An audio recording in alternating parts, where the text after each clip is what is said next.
Hello, my name's Marcus, and I know all my tutorials have been looking at custom contents and modding, but I really want to do a tutorial on light optimizing and making sure that light's not affecting your frame rate. For someone who's come from quite a big 3D animation background like myself, you don't usually worry about lighting and having too many lights, and so it's quite a transition from 3D animation and modeling to your games. So I've just created a basic test map, and what I've done is I've created two main light sources. Okay. And what I've done is I've set them as start off, so when I start the game they'll be off, and all I've done is I've created a world sort of omni light, which is natural light, which you'd find if you switched off the lights in your room right now. And what I'm going to be doing is creating a light switch, using just giving the impression that a brush is causing the lights to switch on and off, and you can make a little normal light switch. And if we go to trigger multiple, okay, and all we need to do is select that and the light source, and press Ctrl and K, and that links them. And again for the other lights, where are you? There you are. Ctrl and K, and that's it. That's your light switch done. What I will do before I carry on is I like to give this a little bit of wait time. Okay, so the lights don't strobe if you're caught standing in the trigger. And I'm just going to give this 2. Okay, lovely. Simple as that. What I will do is I will leave the sort of world omni light on, because I mean this is your natural light would never change. If I switch on, if my window's open and I switched on the light, that natural light won't go away. It will simply dissolve. And with these lights are quite bright, and you'll find that this dissolves quite naturally anyway. And the lighting in Doom 3 is amazing, so you don't need to worry about that.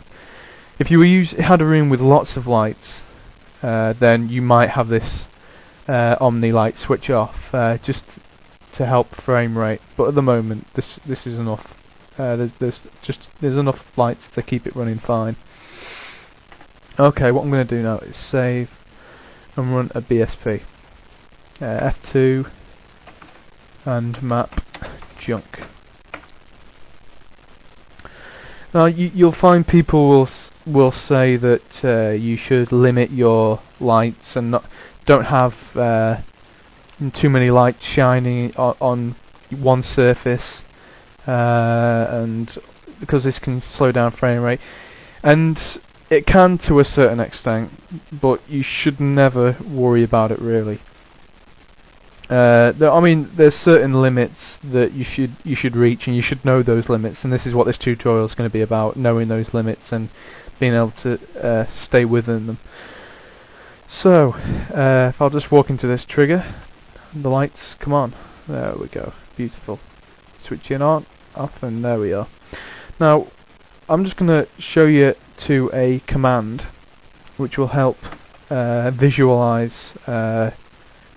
the light surfacing on your geometry. So I might just type in R not show tris, what the hell am I doing? Show light count and 1, and press enter. Everything will turn red, and I can't see anything apart from the light. Now if I press if I just show tris, so I can just see what I'm doing, you'll notice that the light is split up into colours, which is like a colour code. Okay, now red basically is one light. So if your surface is red, then at least one light is actually affecting this face. Okay.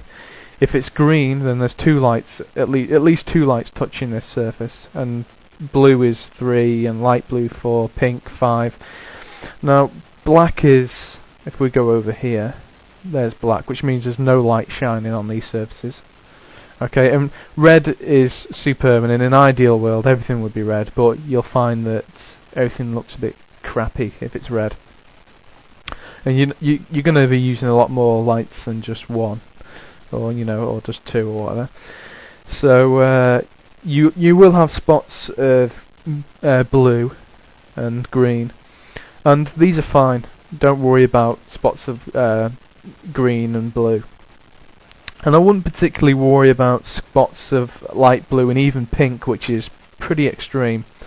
But I'd keep these areas small, and I'd keep them behind viz portals. If you keep your levels well separated behind portals and keep everything running well optimized, lighting shouldn't be a problem. You shouldn't worry about lighting. It's to enhance the mood of your game, and I wouldn't worry about it. But keep your light blue, pink areas small, and in optimized areas. Okay, they're the extreme limits. Nothing. You don't want huge areas of pink.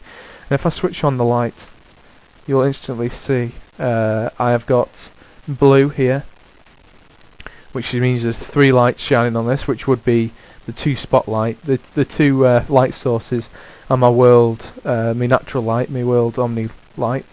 Okay, and the same with the ceiling. And we've got green, which is just 2 lights. So these would be the actual spotlights. Okay, the main light sources. And it's that simple, really. If I just switch this back on, you've got 1 light source is touching there, and it really is that simple. If you just keep an eye on your color codes, build your level and just load it up and have a quick look. And I hope that's helped. With your optimizing. I hope you get your frame rates more improved. And well, that was the tutorial. I hope you enjoyed it. I'll catch you later.